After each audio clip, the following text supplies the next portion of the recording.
RTC వాళ్ళు సంబంధించి క్రమశిక్షణ పద్ధతులు డ్రైవర్ల క్రమశిక్షణ తీసుకోవాలి.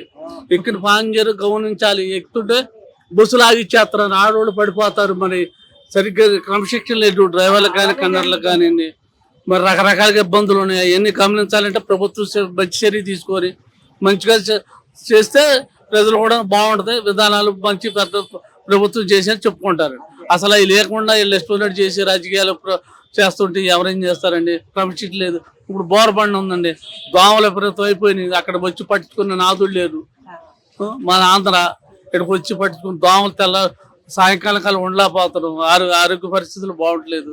ఇది అంటే ప్రభుత్వం అనేది చర్యలు తీసుకోవట్లేదు అంటారా దీనిపైన? ప్రభుత్వం తీసుకోకే కదండి దోమలు పెరిగిపోయి.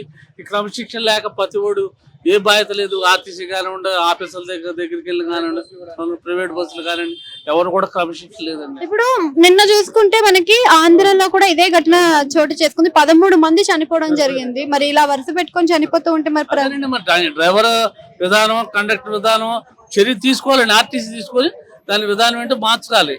అంతేగాని ఇంకా మనం చేసేది ఏముందండి? మీరు చేసినా నేను చేసేది ఎవరు చేసేది ఏది కాదు సార్.